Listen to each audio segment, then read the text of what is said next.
There is a particular kind of quiet that a two-bedroom apartment has when the person who used to fill your house with noise has taken the children and the furniture and the framed photographs off the walls and left you with a lease and a forwarding address. I had been living in that quiet for 2 years when my body decided it had absorbed enough of it. March 17th, 2025. A Monday morning. I was doing what I do most mornings, walking the streets of the Cannonboro neighborhood in Charleston, South Carolina, watching the city come awake before 7, past the old Rutledge Avenue house where Carol now lived. I did not mean to walk past it. It was simply on the route I had walked for 20 years, and my feet had not gotten the message that the route was supposed to feel different now. I made it 3 blocks past the house before my chest did something that had no business doing at 7 in the morning on a clear March day. Not pain exactly, more like a conversation my heart was having with the rest of my body without consulting me first. My legs followed immediately. The sidewalk came up faster than I expected. Tom Grady found me. Tom is 70 years old, a retired physician who lives 2 houses down from what used to be my address, and he was coming out to collect his newspaper when he saw me on the pavement. He called 911 before he even reached me, because 31 years of internal medicine teaches you to triage before you comfort.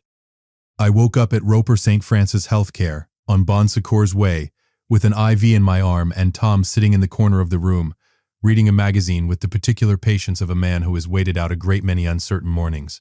"You're back." He set the magazine down. "What happened?" "Cardiac event. Not a full infarction. Your cardiologist will explain it better than I will. But Paul," he leaned forward, "you need to stop walking past that house." I almost laughed. "Almost? My name is Paul Foster. I am 50 years old, born in 1975, and I have spent the last 2 years living in a 2-bedroom apartment on Spring Street in Charleston, while the 4-bedroom federal-style home on Rutledge Avenue, the one I helped buy, helped renovate, helped fill with 21 years of a life I believed in, belongs to my ex-wife Carol. The divorce was finalized in January 2023. I was 47 years old and a senior partner at a civil litigation firm on Broad Street that I had helped build over 25 years. By the time the settlement was done, Carol had the house, valued at $890,000, my share of the firm partnership buyout, which came to $340,000, and primary influence over our 2 children. Nora, who was 19 at the time and sided with her mother with the conviction of someone who has heard one version of a story long enough to mistake it for the only version. And James, who was 16, stayed carefully neutral and called me every other week from his bedroom at the Rutledge Avenue house like a diplomat maintaining back-channel communications. Carol's last words to me at the conclusion of the settlement proceedings were delivered with the calm satisfaction of a woman who had gotten precisely what she wanted. "You build nothing that lasts, Paul. Not even this family." She was smiling when she said it. Not cruelly, which would have been easier to carry. Just satisfied. The way you smile when a long project concludes exactly as planned. I moved to Spring Street. I took my books, my clothes, my father's old watch, and a coffee maker.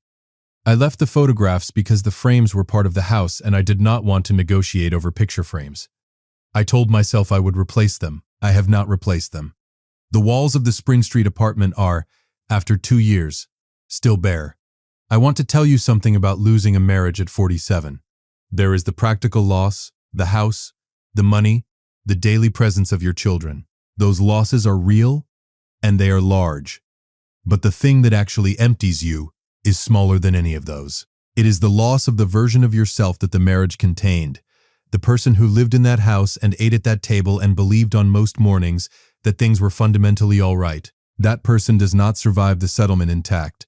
You carry what remains of him into a 2-bedroom apartment on Spring Street, and you try, with varying success, to introduce him to his new circumstances. I was 50 years old, consulting part-time from a desk near the window, walking the same route every morning past the life I used to have, when my chest interrupted that particular routine on a Monday in March. Dr. Linda Marsh is my cardiologist at Roper St. Francis, 52 years old, precise, with the particular directness of a physician who respects her patients enough not to soften things unnecessarily. She explained what had happened with the clarity I appreciated. An arrhythmia, an irregular heart rhythm, had triggered the episode. Not a heart attack, but a serious warning. The kind of event that requires investigation, monitoring, and a frank conversation about stress management that I sat through with the expression of a man who has been a litigator for 25 years and therefore has complicated feelings about being lectured. Your biological family cardiac history. Dr. Marsh reviewed the intake form without looking up. You've written unknown. I was adopted, I said. My adoptive parents are both deceased. I don't have biological family medical history. Dr. Marsh made a note. In that case, I'm going to refer you to the cardiac genetics program at MUSC. It's standard protocol for arrhythmia patients with unknown biological history.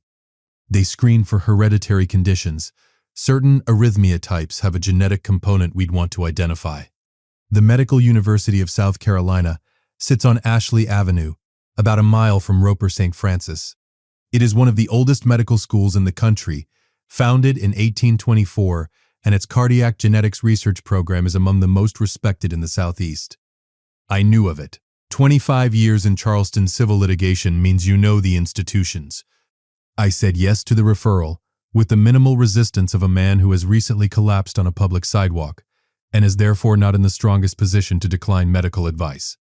What Dr. Marsh did not know, what nobody knew except Frank Calhoun and Tom Grady, was what was locked in the top drawer of my desk at the Spring Street apartment.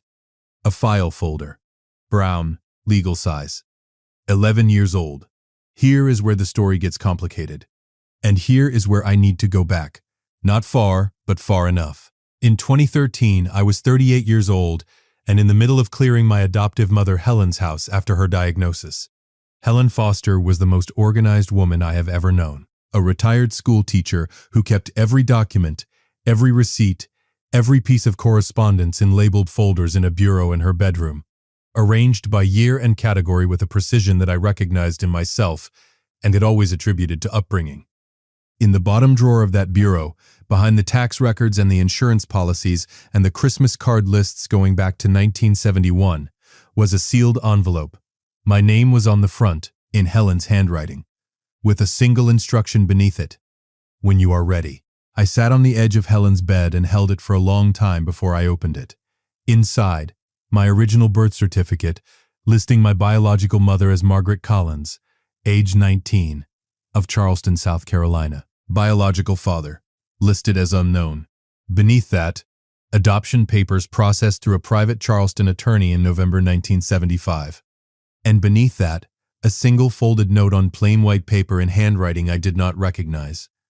Small and careful, the handwriting of someone pressing hard to keep their letters steady. Paul, I hope you are well and happy, and that life has been kind to you. I could not keep you, and I have never stopped being sorry for it. Your father did not know about you until it was too late to matter. He was a good man in a complicated situation, and he spent a long time looking for you after. I hope someday you find each other. With love, always, Margaret. I read that note 4 times. Then I folded it back into the envelope and sat with it for a while in Helen's quiet house, listening to the particular silence of a room that belongs to someone who is still alive, but no longer fully present. The following year, 2014, I hired a private investigator named Dale Hooper, a former Charleston police detective who worked civil cases with the methodical patience of someone who had long since stopped being surprised by what families conceal. I gave him the birth certificate and the note, and 3 weeks. Dale found Edward Harlow in 11 days. Edward Harlow, founder of Harlow Maritime Holdings, established 1971, Charleston-based shipping and maritime logistics company, and a well-chosen one, given that Charleston is the 4th busiest container port in the United States. By 2014, Harlow Maritime Holdings had grown into a regional powerhouse with contracts across the Southeast. Edward Harlow was 73 years old, a widower, and lived in a large house in the south of Broad neighborhood on Trad Street. He had, according to Dale's research, never had other children. He had been married once, for 31 years, to a woman named Patricia, who had passed in 2011. He had, beginning sometime in the 1990s, made periodic quiet inquiries through an attorney about a child placed for adoption in Charleston in November 1975. The inquiries had never produced a result. I read the file. I sat with it. I thought about calling the number Dale had found, a direct line to Harlow Maritime's executive offices, where Edward Harlow still came in 3 days a week. And then I put the file in a drawer and did not call. I want to be honest about why, because this is the part of the story that requires honesty. I was 39 years old. I had a wife, 2 children, a career I had built from nothing, and a version of my identity that had been constructed carefully over a lifetime without the knowledge of where it had originally come from. The idea of introducing a 73-year-old biological father into that structure, a man I did not know, who might want things I was not prepared to give, felt like a renovation I was not ready to undertake. So I chose not to. I kept the file. I told myself I would return to it when the timing was better. The timing was never better. Life moved. The marriage became something else. Helen died in 2016. Richard, my adoptive father, had died in 2009. The file sat in the drawer. In March 2020, Edward Harlow died. He was 79 years old. I read the obituary in the Post and Courier on a Tuesday morning and sat with my coffee and did not call anyone. His estate, the obituary noted, would be managed by Harlow Maritime's board pending resolution of his testamentary instructions. I knew what that meant. Dale had found in his research that Harlow's will contained provisions for a biological heir, a DNA verification clause. If his son was identified, the estate would pass to him. If not, after a period of 5 years, it would be distributed to charitable trusts. 5 years from March 2020 was March 2025. I was 50 years old when my chest made its decision on a Monday morning sidewalk. I was 50 years old when the referral to MUSC's cardiac genetics program set in motion the thing I had been sitting next to for 11 years. And I didn't know it yet, but the 5-year clock on Edward Harlow's estate had exactly 12 days left to run. Dr. Kevin Walsh is a genetic counselor at MUSC's cardiac hereditary disease program. 44 years old, methodical, with the careful manner of a man who delivers complicated information for a living and has learned to pace himself accordingly. I sat across from him in his office on Ashley Avenue on a Thursday afternoon. In late March, 10 days after the collapse. He had my referral notes, my medical history as far as it could be reconstructed, and the results of the initial genetic screening the program had run. Mr. Foster. He set a folder on the desk between us. The screening flagged a hereditary arrhythmia marker, KCNQ1 gene variant. It's associated with long QT syndrome, a condition that affects the heart's electrical system and can cause exactly the kind of episode you experienced. He paused. The reason this matters beyond your own treatment is that it's inherited. We like to know the family history. Who else might carry it, whether your children should be screened? I've been adopted.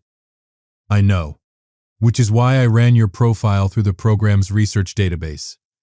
He paused again, in the way of someone choosing words with intention. Mr. Foster, the database includes genetic profiles contributed by participants in our hereditary cardiac research going back to 2018. One of those participants was a man named Edward Harlow.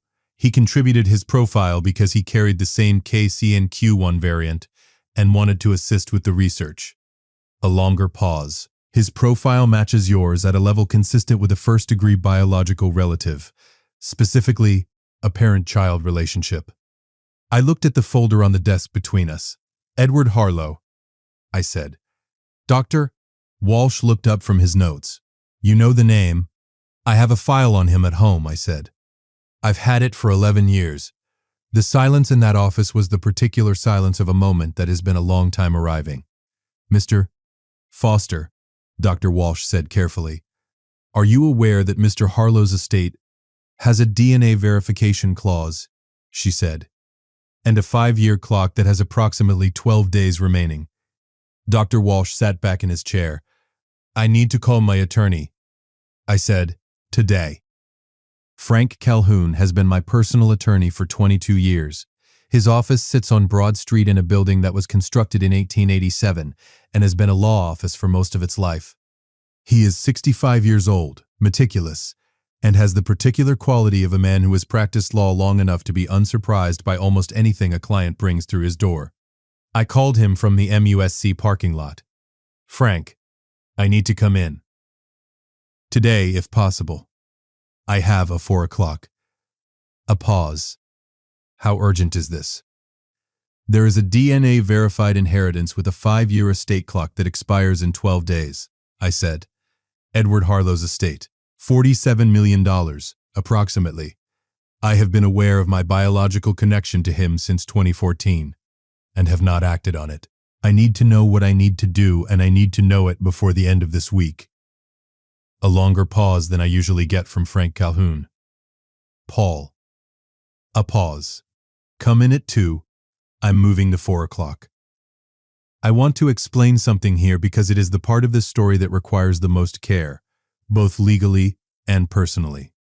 In 2014, when Dale Hooper's research identified Edward Harlow as my biological father, I was 8 years away from the divorce proceedings that would begin in 2022. I was a married man with 2 children, a functioning career, and no immediate reason to disrupt my life by pursuing a connection I was not emotionally prepared for. The file went in the drawer. The choice not to act was real, considered, and entirely mine. But here is the legal reality that matters. By choosing not to act, I did not acquire anything. A contingent future interest, which is what the DNA verification clause in Harlow's will created, is not an asset. It is a possibility, a contingency, something that might become real if certain conditions were met, but which has no present value until those conditions occur. Under South Carolina law, and I know South Carolina law, having practiced it for 25 years, a contingent future interest is not a marital asset subject to equitable distribution in a divorce proceeding. Carol's attorneys had access to my financial disclosures. Those disclosures accurately reflected my assets as they existed at the time of the settlement. A file folder in a desk drawer containing research about a biological father whose will contained a DNA verification clause was not an asset. It was information about a possibility I had not chosen to pursue. Frank confirmed this within the first 30 minutes of our meeting, with the measured certainty of a man who had already started pulling the relevant case law before I arrived. The claim exposure is minimal, but it exists. If Carol's attorneys are sharp, they will argue you had a duty to disclose the potential inheritance as a material asset. We will counter that a contingent future interest dependent on your voluntary action you had declined to take for 11 years, does not meet the definition of a marital asset under settled South Carolina doctrine. The cases support us. What's the first step? I asked. Contact the Harlow estate attorneys. Today. The clock has 11 days. We need to initiate the DNA verification process before the 5-year period closes. The Harlow estate had been managed since March 2020 by an attorney named Robert Keene at a firm on Meeting Street in Charleston. Frank called Robert Keene while I sat in the chair across from his desk. The conversation was brief, professional, and ended with an appointment for the following morning to begin the verification process at MUSC, using the genetic profile Dr. Walsh had already established. The formal DNA comparison between my profile and Edward Harlow's contributed research sample took 48 hours. The result, 99.8% probability of biological paternity. Frank filed the verification with the Harlow estate on April 2, 2025, 9 days before the 5-year clock would have closed. The estate, Harlow Maritime Holdings, valued at $47 million, including the company's equity, real estate holdings, and investment accounts, passed to me as Edward Harlow's sole biological heir. I am going to tell you something that I did not expect to feel when Frank called with the confirmation. Not triumph, not relief. Something quieter and more complicated. The particular weight of a door opening that you had chosen to keep shut for 11 years, and standing in the threshold not knowing whether what is on the other side is what you needed or simply what you had avoided. Edward Harlow was 79 years old when he died.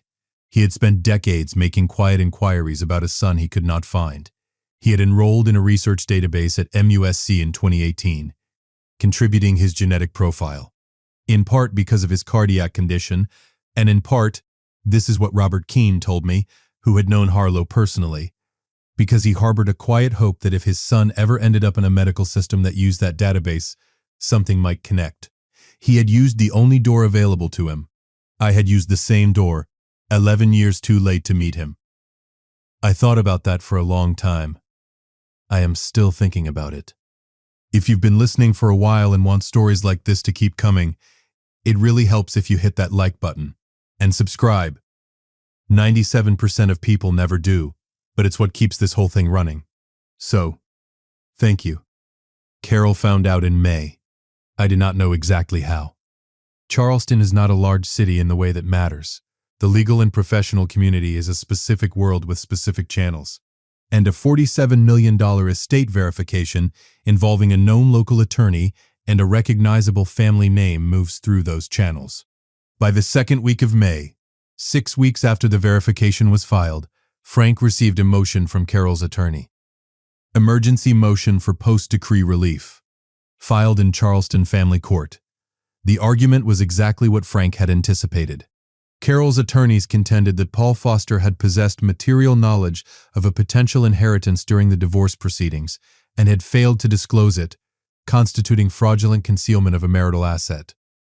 They sought a court order compelling me to share a portion of the Harlow estate consistent with what Carol would have received had the asset been disclosed at the time of settlement. I read the motion at Frank's office on a Tuesday afternoon.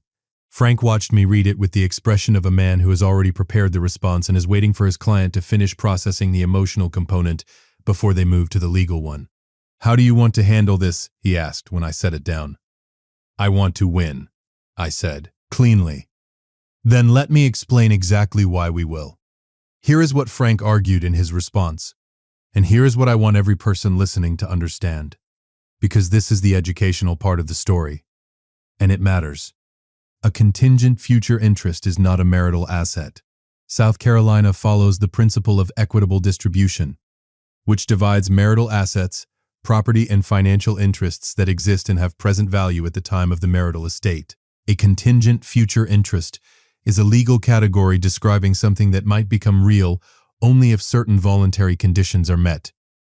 In this case, my voluntary decision to submit to DNA verification and claim the inheritance. Until that decision was made, there was no asset. There was a possibility, dependent entirely on my choice. Carol's attorneys argued that I knew the inheritance existed and suppressed that knowledge. Frank's response was precise. I knew about a file. I knew about a research connection. I had chosen for 11 years and for documented personal reasons not to pursue it. That choice was mine to make. The existence of an unclaimed contingent interest does not create a disclosure obligation in divorce proceedings, particularly when the interest depends on the claiming party's voluntary action. He cited 3 South Carolina appellate decisions directly on point. He attached a timeline of every action I had taken, and every action I had deliberately not taken, from 2014 through the divorce settlement through the March 2025 collapse. The timeline was meticulous, documented, and left no interpretive room. The motion was heard in Charleston Family Court on June 3, 2025. The judge denied Carol's motion from the bench. She did not reserve decision or request additional briefing. She read Frank's response, heard oral argument for 40 minutes, and ruled. The Harlow estate belonged entirely to Paul Foster. Carol's claim had no legal basis under settled South Carolina law. The motion was denied with prejudice, meaning it could not be refiled. Frank and I walked out of the courthouse on Broad Street into a June afternoon in Charleston. Warm, salt-edged, the harbor visible at the end of the street where the Cooper River met the sky. He shook my hand on the courthouse steps. Clean, clean, I agreed. I didn't know what came next, but I knew what I wanted to do with it. My adoptive mother's name was Helen Foster. She was a retired school teacher, 31 years in the Charleston County School District, teaching 4th grade with the particular patience of someone who genuinely believed that every child in the room was worth the effort. She died in 2016. At 71, after a brief illness she declined to make a fuss about. She was the most organized woman I have ever known and the most quietly generous, and she kept a sealed envelope in the bottom of her bureau for years, addressed to me, with a single instruction on the front. When you are ready. She had known, for my entire life, that someday I might be ready. She had prepared for it with the same methodical care she brought to everything, not forcing it, not hiding it, just keeping it safe until the right moment found me. I thought about that for a long time after the court ruling. I thought about what it means to build something. Not in the abstract, in the literal sense. What you construct deliberately, brick by brick, over years, that is designed to outlast you. Helen had built that. A sealed envelope in a bureau. A note she trusted would reach me when I needed it. She had been right. Edward Harlow had built something too. A contribution to a genetics database in 2018, made partly for medical reasons and partly on a quiet hope. He had been right as well. In the third week of June 2025, I met with the dean of the Charleston School of Law, a real institution, established in 2004 that has become one of South Carolina's premier legal education programs. I made an endowment, the Helen Foster Chair in Civil Justice, funded by the Harlow estate, named after the woman who raised me, not the man whose money made it possible. Because what Helen Foster gave me was not money, it was the law. She had insisted on it. She had driven me to every campus visit, read every law school application, sat in the gallery the day I was admitted to the South Carolina bar. The chair would fund a professorship in civil litigation and public access to justice, the kind of law I had spent 25 years practicing. The announcement ran in the Post and Courier on June 22, 2025, a Monday. Full name, photograph, endowment amount. Frank had suggested keeping a lower profile. I had considered it. Then I thought about what Carol had said on the day the divorce was finalized, with that satisfied smile, and I decided that a lower profile was unnecessary. You built nothing that lasts. Paul. The announcement ran on a Monday. Carol called on a Wednesday. I was at my desk on Spring Street, the same desk where the brown file folder had sat in the top drawer for 11 years, when the phone rang. Her number. I had not blocked it because we have 2 children and blocking their mother's number is not something a reasonable person does regardless of the circumstances. I answered, Paul. Her voice had none of the satisfaction I remembered from the settlement proceedings, something else entirely, something that had taken her 2 days to collect herself enough to make this call. Carol. I saw the announcement. I imagine a few people did. A pause. How long have you known about the inheritance?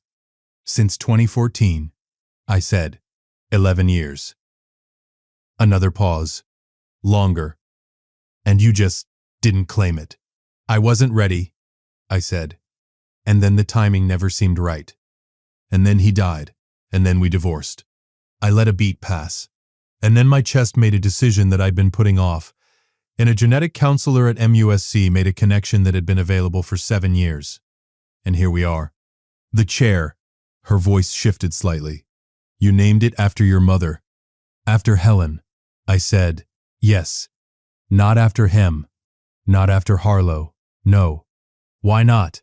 I thought about how to answer that. Not because I didn't know. I knew exactly. But because I wanted to say it correctly. The way I had learned over 25 years to say the things that needed to land cleanly. Because what Helen gave me is what made it possible to use what he left me, I said. She gave me the discipline to build a career, the values to practice law honestly, the stability to raise 2 children. Edward Harlow left me money. Helen Foster left me something that lasts. The silence on the phone was not empty. It was full of something Carol was working through in real time. Paul. I'm not interested in relitigating the settlement, I said. The court ruled. That's done. I'm telling you this because you called and you asked, and I believe you deserve a straight answer. I said something cruel. A pause. At the settlement. You did. I meant it at the time. I know you did. I'm not sure I meant it the way it landed. I thought about that for a moment, about the difference between what a person means and what a person says, and how rarely those 2 things occupy the same sentence cleanly. Carol, I said, I built 25 years of a law career. I built a relationship with my children that survived a divorce. I built enough of a life in a 2-bedroom apartment on Spring Street that when my body gave out on a Monday morning, a neighbor who had known me for years came out of his house and called for help before he even reached me. I paused. What lasts is not always the thing you can measure. Sometimes it's the thing you chose to keep doing when the measuring stopped making sense. She didn't say anything for a while. "How are Nora and James?" I asked. "Nora wants to call you. She's been working through some things since the announcement. She knows where to find me." James asked if he could come down from Clemson this weekend. "I'll make dinner," I said. "Tell him Saturday." We ended the call without warmth exactly, but without the residue of the settlement proceedings either. Something more like two people who had been through something difficult together and were trying, imperfectly and at their own pace, to locate the version of each other that existed before the difficult thing happened. I am not sure that version still exists, but I am not sure it doesn't. Now I want to talk to you directly, because there are things in this story that matter beyond the narrative itself. The first is adoption and genetic identity. In the United States, approximately 135,000 children are adopted each year. An estimated 6 to 7 million Americans are adoptees. A significant number of those individuals have limited or no access to their biological family medical history, which creates real clinical challenges, particularly for conditions with hereditary components. Long QT syndrome, the arrhythmia condition identified in my case, affects approximately 1 in 2,000 people and is frequently inherited. Knowing your biological cardiac history is not a curiosity. It is clinically relevant information that can affect diagnosis, treatment, and the decision to screen biological children. The MUSC Cardiac Genetics Program, and programs like it at academic medical centers across the country, exist precisely because this gap in medical history is common and consequential. If you are an adoptee and you experience an unexplained cardiac event, ask your physician specifically about hereditary arrhythmia screening and whether your facility has a cardiac genetics research program. The second is the legal concept at the center of Carol's claim, the contingent future interest. A contingent future interest is a potential right to property that becomes real only if specific conditions are met. In the context of a will with a DNA verification clause, the heir must take a voluntary action, submitting to testing, for the inheritance to materialize. Until that action is taken, nothing exists. A possibility is not an asset. A file folder containing research about a potential biological connection is not a bank account. South Carolina divorce law, like most equitable distribution states, divides marital assets, property with present definable value that exists during a marriage. An interest that depends entirely on your voluntary future action, which you have consistently declined to exercise, does not meet that definition. The case law on this point is settled. Frank's response to Carol's motion cited 3 directly controlling appellate decisions. If you are going through a divorce and you have a contingent interest of any kind, an inheritance dependent on conditions not yet met, a potential claim not yet filed, a business interest not yet vested, speak to your attorney about how that interest is classified under your state's equitable distribution law before signing anything. The third thing I want to say is personal. I had a file in a drawer for 11 years. A connection I could have pursued and chose not to. There is no version of this story where that choice was wrong. I made it with the information and the emotional readiness I had at the time, and I do not spend energy reconsidering it. But I also do not spend energy pretending the cost of it was zero. Edward Harlow spent years looking for a son who had, by 2018, found him and chosen to stay at a distance. He died not knowing that his son had read the file and set it aside. I will carry that. What I do with it is the only thing I can control now. The Helen Foster Chair will fund a professorship at the Charleston School of Law for as long as the endowment holds. The first recipient of the chair will teach civil procedure and access to justice, the kind of law that determines whether ordinary people can navigate a legal system that was not designed with them in mind. Helen would have wanted that. I am confident of it. James came to dinner on Saturday. He is 19 years old and a freshman at Clemson University, and he has grown since I last saw him at Thanksgiving, approximately 2 inches that I was not informed about. He ate 3 portions of the shrimp and grits I made, a recipe from a restaurant on East Bay Street that I have been attempting to replicate for 4 years with mixed results, and told me about his computer science coursework with the particular enthusiasm of someone who has found the thing they are going to do with their life. At the end of the evening, he stood at the door of the Spring Street apartment and looked around at the bare walls and the way young people look at things they are trying to understand. You should put some pictures up, Dad. I've been meaning to, I said. I could help. He looked at me with Carol's eyes, which he has always had, but with something of his own behind them. Next weekend, maybe? Nora said she might come too. I thought about Helen's sealed envelope, about the note from Margaret Collins, careful and pressing hard to keep her letters steady, about a man named Edward Harlow who put his DNA in a database in 2018, on a quiet hope. Next weekend, I said. I'll get the frames. He hugged me on the way out, the slightly awkward hug of a 19-year-old who is relearning how to do it, and I stood in the doorway of the Spring Street apartment and watched him walk down the stairs. The walls are still bare, but not for much longer. Carol said I built nothing that lasts. She was talking about the house, the money, the outward architecture of a life that the settlement had rearranged. She was not entirely wrong about those things, but there is a chair at the Charleston School of Law with my mother's name on it that will outlast every building I have ever lived in. There are 2 children who are finding their way back. There is a file folder that sat in a drawer for 11 years and turned out to be exactly the right thing at exactly the right moment, because a collapse on a Monday morning led to a referral that led to a match that led to 11 days of action that changed the entire structure of what comes next. Sometimes the door you chose not to open is waiting for you. Sometimes the timing it was waiting for is yours. I am Paul Foster. I am 50 years old. I am a former senior litigation partner, a current part-time consultant, a father of 2, and as of April 2nd, 2025, the sole heir of the Harlow estate. I am also, finally, ready. If you like this story, join our community by hitting that like button and subscribing for more family-centered accounts like this.